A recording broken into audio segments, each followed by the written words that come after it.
That's green. That's green. We're good. Welcome to Tuesday. It's been a long Tuesday. It's been a long Tuesday. So balancing individual and shared goals. This is a hard one it's a hard one. because I'm not good at coming up with like individual goals. Never mind shared goals.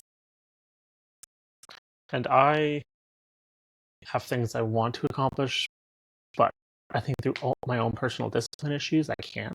But then I think I have some fear or some hesitancy that I don't want to be going for things because you have to, watch the kids so much and stuff. Okay. Yeah. I definitely don't have that fear. I kind of go, oh, great, Joel can watch the kids. But maybe it's because I'm home with them so much. Right. Like if it was the other way around, I'm sure we would have the same, we would have opposite mentality about it. Yeah. Well, maybe we could talk about personal growth because I think we are very much the same people that we were when we got married and very different. And a lot of the personal growth, I think, has been forced upon us. Yeah. And not conquered. Yeah. You know what I mean? Like it wasn't like self-driven. It was like we were pushed in that direction. Yeah. We talk about Dwayne? Yeah. That was a lot of personal growth for me. Where we sort of come to some sort of messed up rental arrangement with your uncle where we can all rent the same house together and different suites and all this kind of stuff. Just for him to do what an addict does, and it's not really his fault, I guess. It is kind of, but like he just fell. It's a mental illness, right? Yeah, he just like really fell into his addiction. And that was really hard for us. But I sort of had to follow your mom's lead and become the bad guy. But that was like a whole new role for you. It was a lot of like conflict. Yeah. And for being a peacekeeper. Anyways. Yeah, like, I had to learn how to like do rental inspections and you had like a small taste of landlord life. Yeah, ask like a 55-year-old man to like pay his rent on time and kick out his like homeless freeloader buddies. Yeah. And all this kind of crazy stuff. But the story I tell myself is that I grew up being the nice guy. And I learned to be strong in that moment, or strong enough for that moment, I guess. Which I think is better than being a strong guy who has to learn to be nice. Yeah, learning to be strong. And I think at that time we had 2 kids going on 3. And I was super pregnant with Jude. I was still such a kid, I've always struggled with some like naivety. That really opened your eyes. Opened my eyes quite a bit. Like that house was like a boot camp in dealing with a lot of hard people, because the other suite was also very toxic. Yeah. What was her name again? Shannon. Dude. And she was another alcoholic and a druggie and sex addict. Yeah, that was nuts. She had it out for me. Dude, some of that stuff was just like Hollywood level crazy. Yeah, it was like stuff that you would only expect to see in a movie. And I feel so bad because we worked so hard to get Dwayne gone and to get Shannon out. Yeah. And then only to find out the only other normal person in that fourplex like turned on my brother. I know. So angry. Yeah. Like we tried so hard to make it a peaceful home for them. Yeah. But it is. I don't know, maybe that house is just cursed. Well, like that is one of the experiences in my life that makes me question how much that's a real thing. Well, I remember going around and I think you did it with me, anointing the doors and the windows. Right. And just praying over it, because it was just like, there's a lot of crazy in this house right now. And somehow it always comes back on us. Yeah. And somehow it always ends up being our responsibility. And we were the ones who were at the most risk of like our home was common space with laundry and I know. stuff. So it was Yeah. like that wasn't even supposed to be a thing. I know. And then it became a thing, and then I was honestly scared because it's like these people could, if we forget to lock the door, could literally walk into our house at any time. Yeah. And they felt like they owned it. Not nuts. But yeah, I think that was a time in my life where we were forced to grow. Me especially, I feel. Mm-hmm. Like I had to not be a boy about things. Mm-hmm. You know. But it ended up for the better, right? In the end, yeah. I think we grew a lot. Yeah. Yeah. That was the first time I'd ever really dealt with like severe anxiety attacks. I think. Like locking myself in the closet, trying to breathe. Crazy. It was insane. Yeah. Yeah, that was a hard parenting season too because we had the 2 little girls and Abby was sick and we didn't know it yet. Yeah. And so there was a lot going on with that. Expecting our third and then trying to navigate how to model well dealing with crazy people. Because they were home when all of that went down. I know. And like they were there listening to me being yelled at and you know, Dwayne having his violent hissy fits downstairs. It was interesting learning to navigate and feeling confident in situations like it is perfectly acceptable to call the police. Anyway, raising 2 girls, Abby was sick. Mm-hmm. We didn't quite know it, and that it's proper and acceptable to have to call the police on other people's bad behavior. Yeah, because I struggled with feeling like a burden or like an unnecessary emergency. You know, like, oh, there's people with bigger emergencies. I don't want to type the line. Yeah.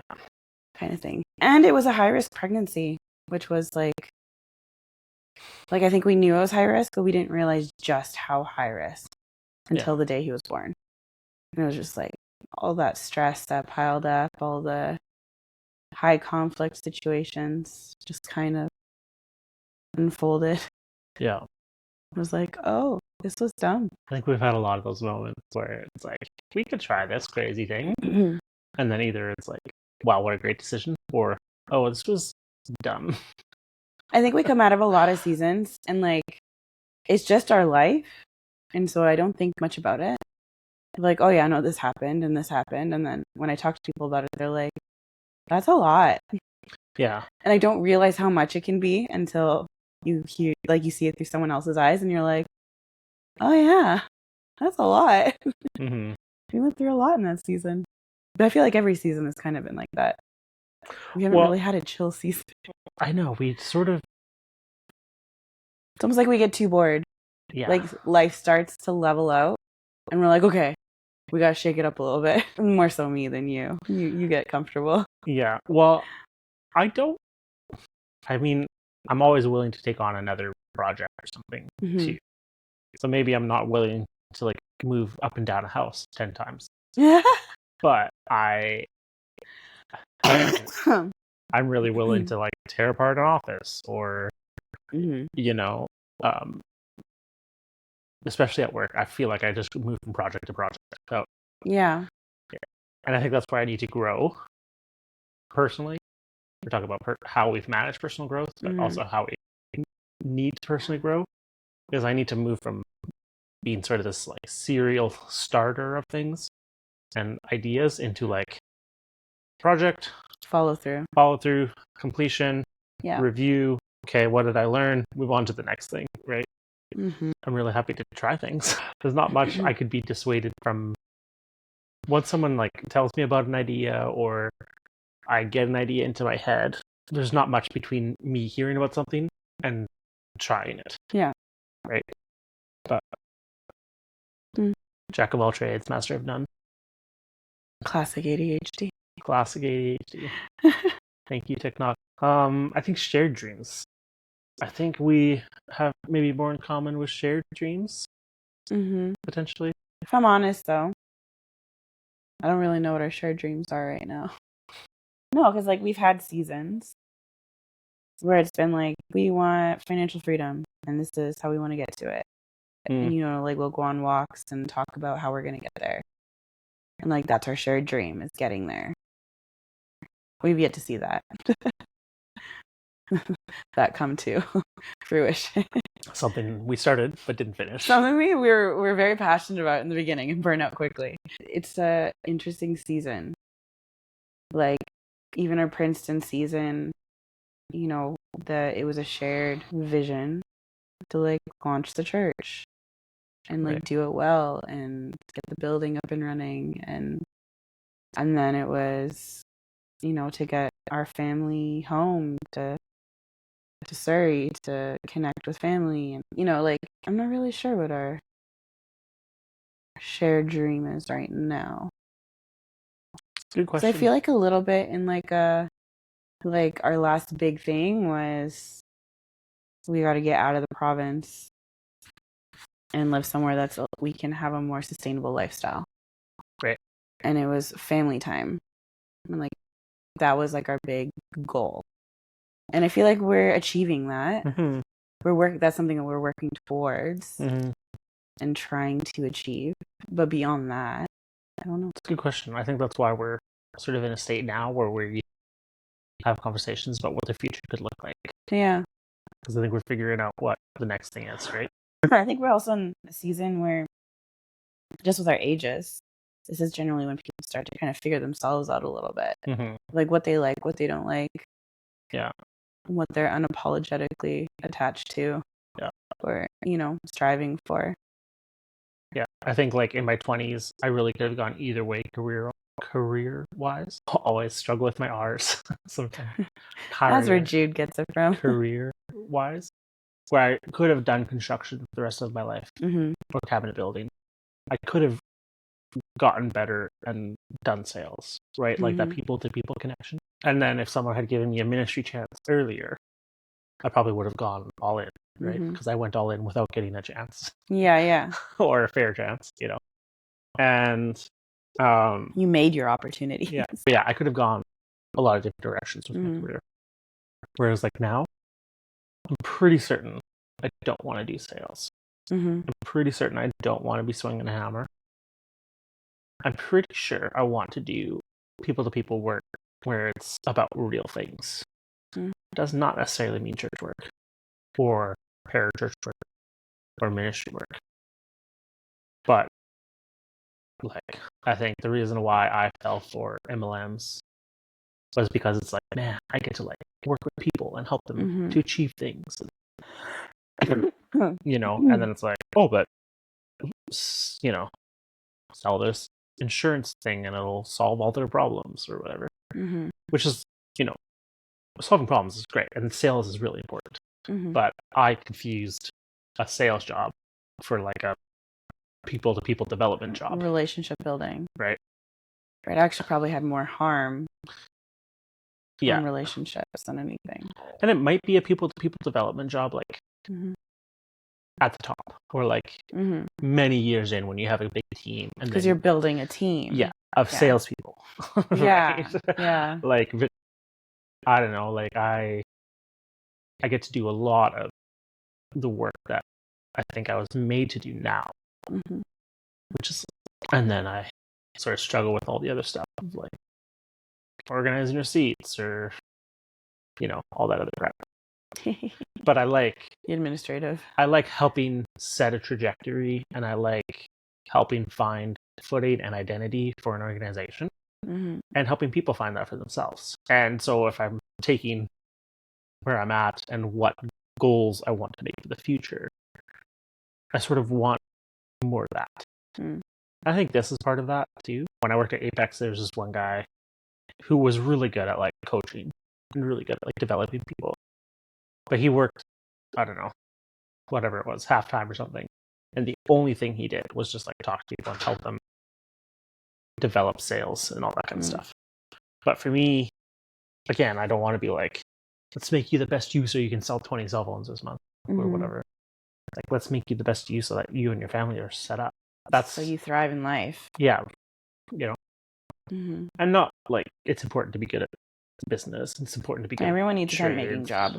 You know, but I think for me, and I think a little bit for us, the process of like finding ourselves and growth and setting goals for the future is sort of like, we'll try this super crazy random thing because it offers something that we're wanting in that season, right? And then we go through it and we fail or whatever, and then we realize it's like, oh man, we really love family unity, or man, we really love whatever it is. Like through all the different jobs and random things that I've had, some of them have offered something that it's like, oh, I want whatever I end up doing in my life to have a piece of this in it, right? Like you picked up different puzzle pieces. Yeah, exactly. And I think we're just getting closer to filling out the puzzle. And I hope it's a 10-piece puzzle and not a 35-piece puzzle or a 1,000-piece puzzle. Yeah, it could get tricky. That could get tricky. It's a lot of training ground. And then how much of that is like, where's your character and where's your maturity levels and things like that? Because if you can never settle, maybe that's a character flaw and not just picking up pieces of the puzzle. Yeah, it's interesting. There's just been a lot of change, like in our whole journey so far in our relationship. A lot of different jobs, a lot of different opportunities, and all of them seem to have kind of just been first season. But like you said, like you pick up little pieces here and there that you like. But I think it always comes back to people and building relationships with people, and like that tends to be what we are attracted to most. Yeah, I think so. So this is why we should join this MLM I heard of. No. The what? I'm just kidding. No. I think I'm done. I think I'm done too. Yeah. I'm done. I mean, honestly, good on us for not putting our noses up at that stuff. No, I think a lot of character development happened. Because just even in the ones that I was in, I went into it looking for something that would build up my own confidence, which is what I found. Yeah. I was in that season of 2 little kids and just not feeling like myself anymore. It's not the devil that people make it out to be. No. Like there is some good to it. And we did make some money at it. Yeah. If you think it's going to solve all your problems and it doesn't, then it is the devil. But it's the love of the idea. Yeah. Of the money that you can get from it. I think that makes it, I would be the bad guy. And really, the only thing that will change your life is Jesus. Like, for us, for anybody to think otherwise, I think is just, you're always going to be left wanting.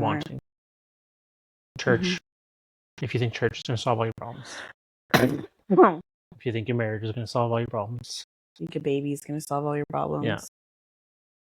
If you think a business opportunity or whatever. And I think through it all, highs and lows, you and I have had that in common. And then when we didn't, like either I or you tried to put our hope into something else. Like, I'm guilty of like wanting romantic affirmation. Right? Like, I always want romantic affirmation because I still feel lost from being 6 years old and feeling lost, and it's never left me.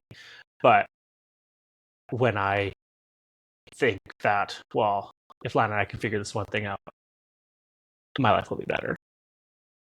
Yeah, when we solve problems together, my life is better, but it's not ever really going to address lifelong wounds or really the only root issues. The only thing that can heal that is Jesus. But yeah, but I think we're in a season of establishing shared dreams again. I think we're also in a season of kind of solidifying who we are as individuals and as a couple. Like, and as a couple of individuals. And as a couple of individuals, yeah. There's been a lot of crashing and burning and thriving, over the last 12 years. And, like you said, a lot of those shared dreams or whatever were kind of a little bit aloof, or unrealistic. But we also just didn't know what we wanted out of life. And now that we're starting to kind of find the foundation of who we are and just the things that make us tick and make us tick together, you know, or work or whatever. Yeah, it's interesting. Yeah. I think it's just because we have a lot more of the puzzle pieces. Mm-hmm. And we're finding out that your puzzle pieces and my puzzle pieces can actually go together. They're not so different. They're not so different. Yeah. But I think it's because we started at opposite ends of the puzzle. Yeah. Like we were both striving for that middle. Mm-hmm. And only finding edge and pieces. now we can kind of see each other across the pond. That's funny. Yeah. Okay, the one last point is mutual support. Encouraging each other's ambitions without feeling competitive or neglected. The other big N word, neglected. Yeah, it's a hot one. Yeah. So there's a few instances that come to mind when I think about this. For me, chasing the kind of work that I think will be fulfilling.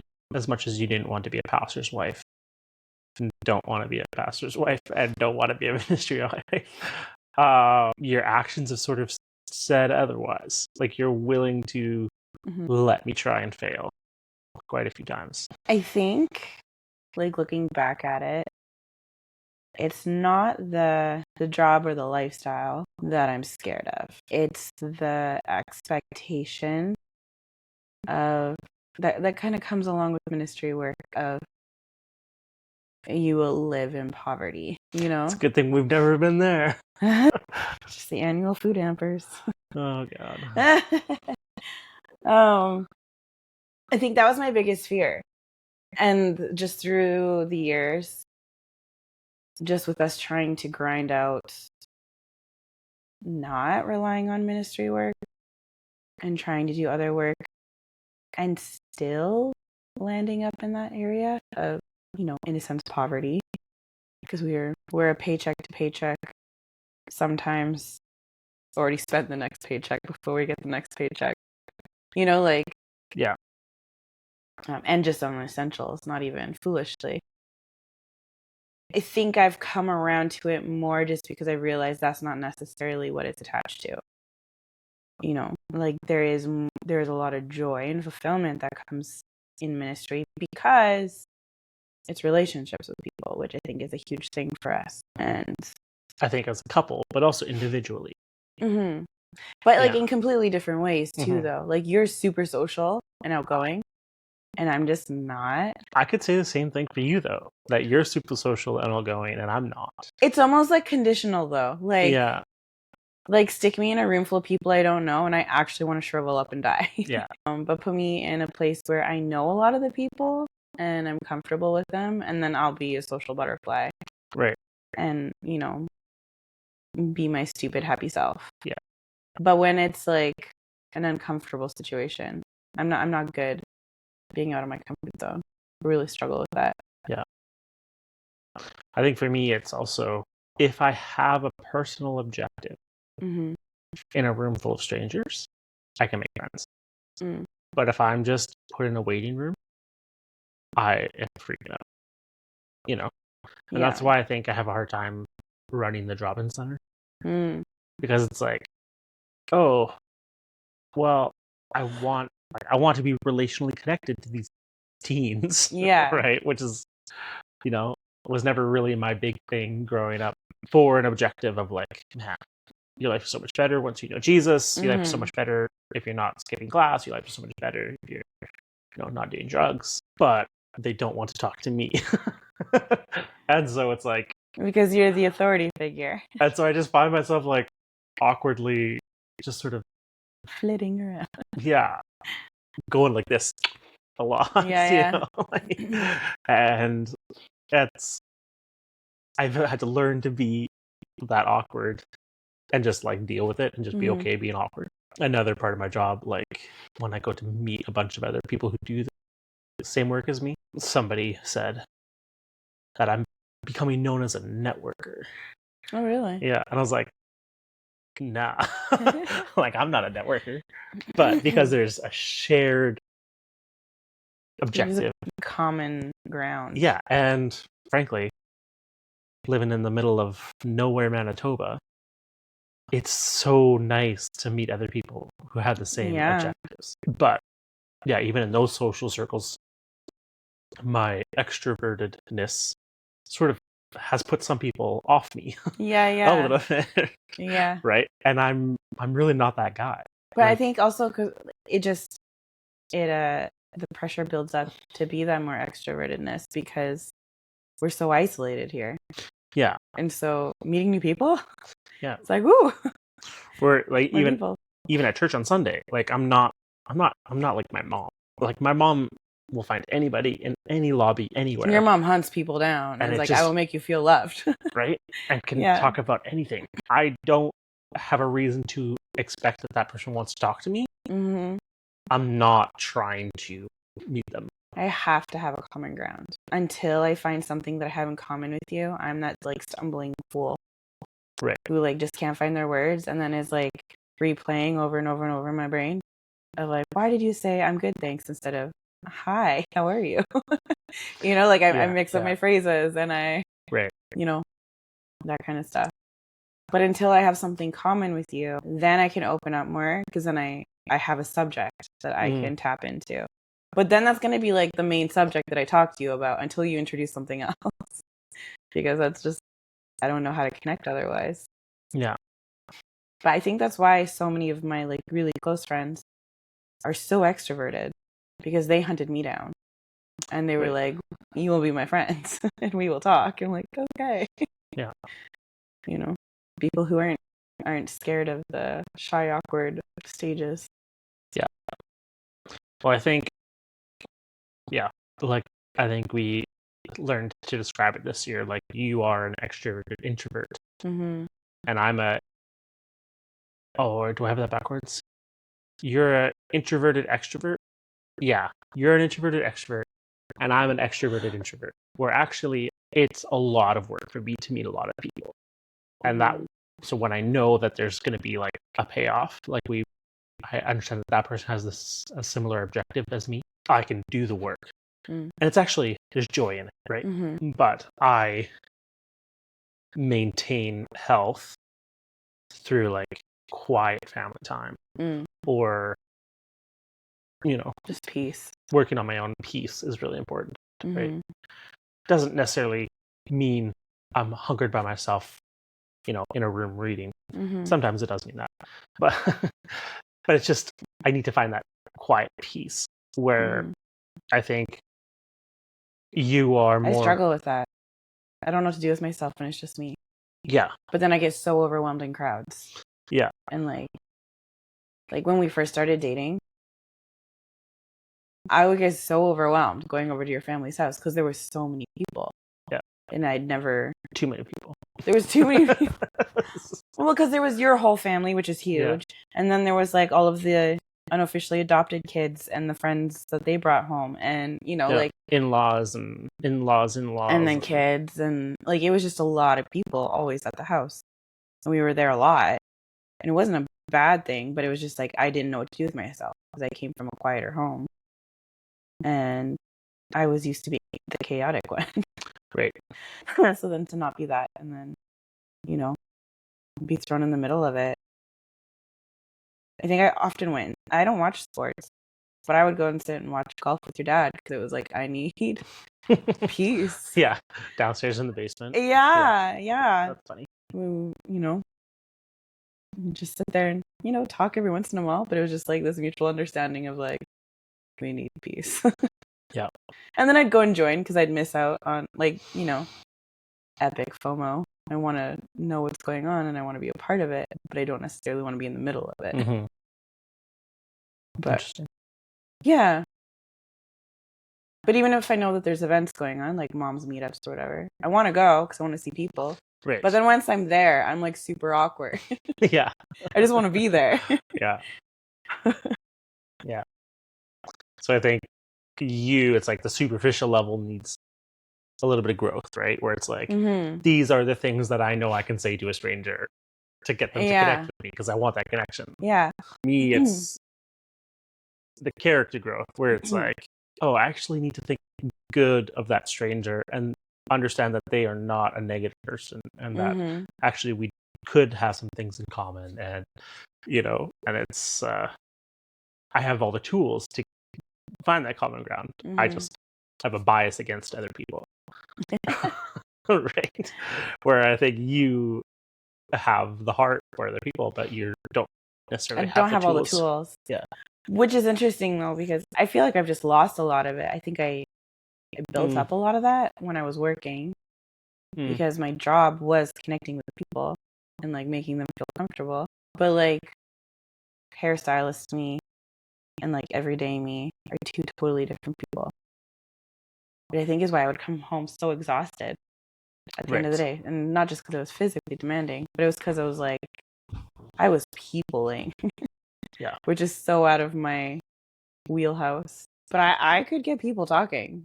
But stick me at church or in a parking lot or anywhere else, like I cannot tap into that same person. That's funny. But stick someone in a chair in front of me and I'll get them talking. Okay, I think we need to tackle it. The feeling of neglect or competitive. Yeah. I don't think I've really struggled with feeling competitive with you. No. Certainly, I think we've both felt neglect. And I think, Yeah, I definitely don't think I felt competitive. Like, if anything, the only area that would come into play, I think, is like in our roles as parents. And it's not even a competitive thing. It's just like you get more time doing this and, I want more time doing that or whatever. It's just like the bumps of figuring out parenthood and life outside of parenthood. Yeah. And stuff like that. But I don't think it's ever been competitive because more often than not, we've always worked as a team. And maybe competitive against other people because we're a team. And it's not necessarily keeping up with other people. It's at least it's not as bad as that. That makes me feel better about this. Yeah. I know I'm a loser, but that seems to be a much bigger loser situation happening. I'm feeling pretty good about myself right now. Point. That's funny. But neglect. Yeah, I think we've both struggled with our own neglect and everything that goes along with that. Yeah. Is there a time, maybe? No, I'm not going to give you any hints. Is there a time that you felt neglected that you think would be good to talk about? A time? Is there a set of 12 years? No. I think in regards to goals, dreams, visions, plans, personal growth, I think there's like a collection of seasons where I don't want to, neglect isn't, I don't know if that really feels like the right word for it, but like the first thing that kind of pops to mind is there have been a collection of seasons where I think I thought we were on the same track and it turned out we weren't, and I felt kind of left in the dust. Or I felt like I was still striving for something that we like talked about and maybe you just kind of moved on. Does that make sense? It does make sense. I don't quite. I'm just. Yeah. I'm getting there. Okay. Come on, give me the. I'm a verbal processor, right? Give me the meat and potatoes. Well, no, just like I'm very much an actions person. And you're very much a dreamer and a words person. And so I think I struggled with that because I want to see the action and I want to see the follow through with things. And when I don't see action or follow through, I feel like, the dream or whatever has been kind of pushed aside and neglected. And I think that's probably been one of my biggest struggles in regards to like feeling neglected, is not seeing a lot of follow through with like promises or, which then makes you feel or, leads to you feeling kind of left in the dust, I guess. Does that make sense? Yeah. Yeah. because I'm such a actions person, Right. you know, which I think is why I move quickly on, like, we make a decision, I'm like, done, let's do it. Because that's just how I process and how I move forward with things, right? If I don't see it happening, it's not going to happen. And so that's just in my own processing. Like, I know you express things differently because you're not as much of an actions person. Yeah. Yeah. Yeah, I really get what you're saying. And I think we're sort of bookending to the beginning of our conversation where it's easy for me to move on to new ideas. It's easier for me to move on to new ideas than it is to sort of do the grunt work to finish it. Yeah. I think that's, we all have flaws. I think that's, certainly a flaw. But yeah, certainly never intentionally neglecting you, right? No, I know. But I think I move on quickly because we're not getting into specifics. No. And I don't know why. It's hard for me to know exactly what you're talking about sometimes. Well, just even like financial goals or, Right. I think I move on because I think it's discouragement, right? Like I realize things are I think I'm just out of resources to complete the goal. So why am I putting more effort towards it if I'm out of resources to attain that goal, or opportunities or whatever? Like at an income locked job, for instance. Yeah. Or if I, MLMs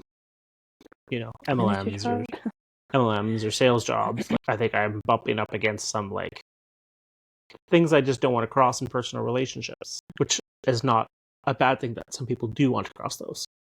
Like everyone has to do their own thing. I don't know. I don't think it's bad. I think one of us needs to be a hoper and a dreamer, because otherwise we're just gonna get stuck real bad all the time, right? Like, no, it's not. It's not necessarily like a fault. It's just like a observation of, right, like, these are our differences, and in hopers and dreamers, they have grand ideas, and generally it kind of pumps up as like big promises. Like, one day we're gonna get to this and we're gonna get to that. And for me, where I tend to be more of a realist in that regard, like, and negative.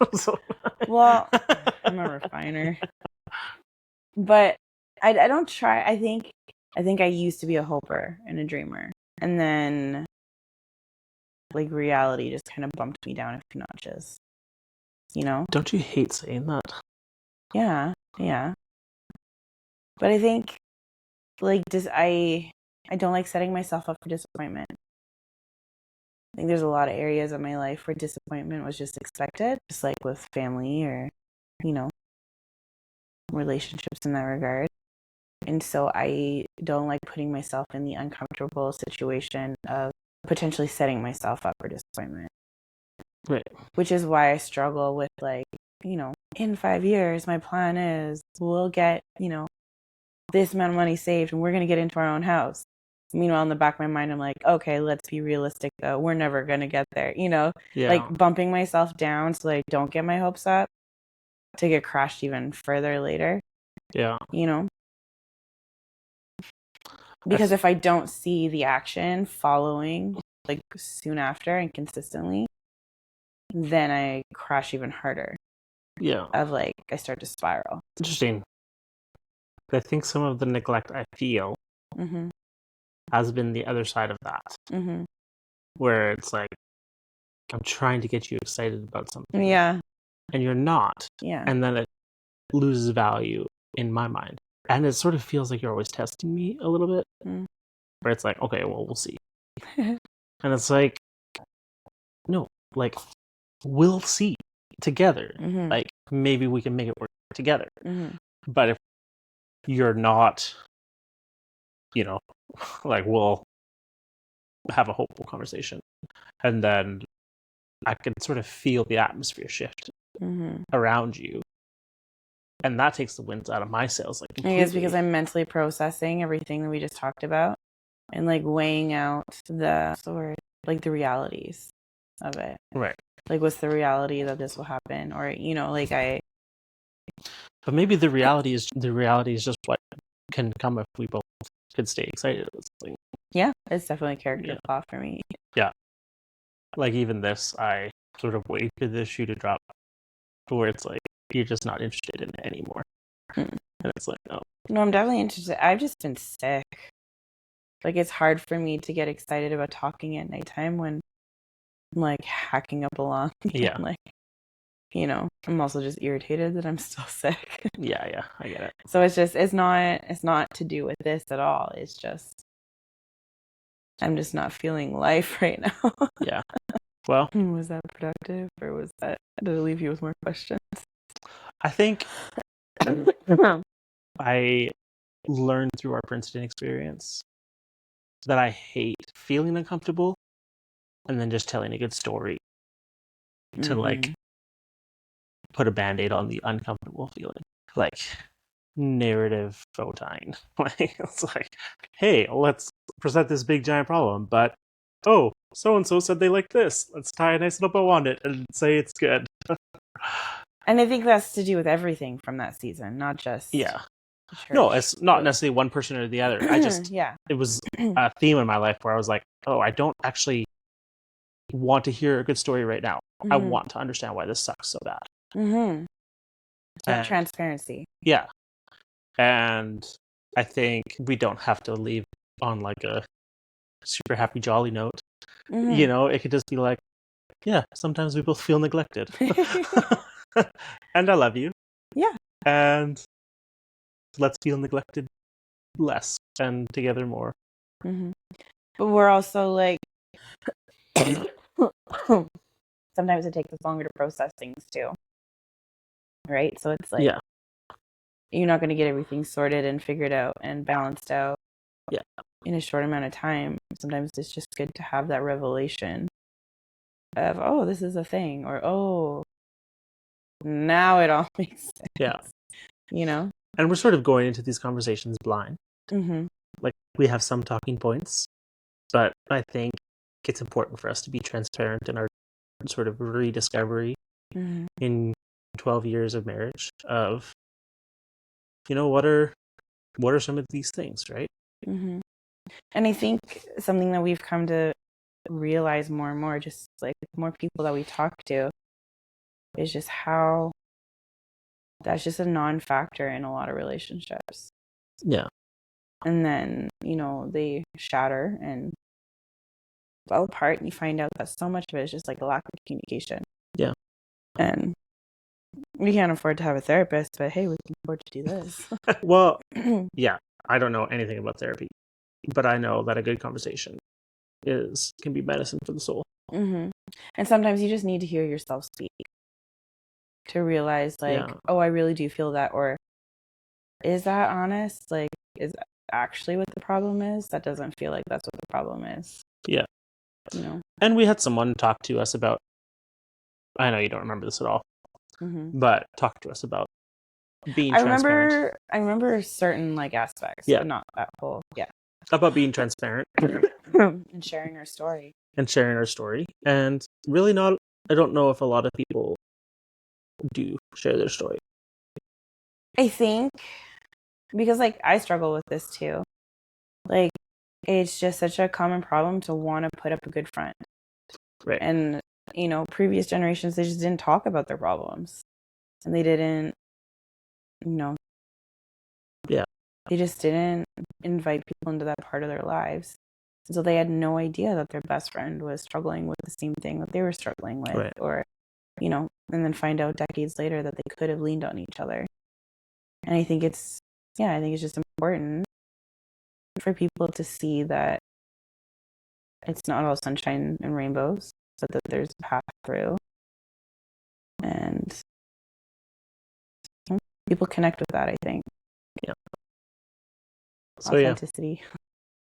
Yeah, I think in order for us to actually be real, and if people listen to this, for them to hear us being real, it's going to take a lot of humbling. It's going to take a lot of humbling, but also we don't have to, we can get to the end of our talking points and realize that we both kind of suck. Yeah. And it's okay because we choose to love each other, and we'll go to sleep, and tomorrow will be another day with more fighting with our kids and trying to get them to obey us or work with us. But I think it's also, there's something like deep down inside us that's like, it's attractive when people just speak with honesty. Yeah. People are attracted to those who are just open. Yeah. And generally shy away from those who just kind of put up a facade kind of thing, right? Yeah. And so I think it's, I don't know, for some people it might be uncomfortable. Yeah. Because people are comfortable with what they know. But I definitely don't think it's going to make us like despise each other. No. I think it's actually going to be really good. Well, it helps you understand the other person so much more too, right? Yeah. Cool. All right. That's a wrap.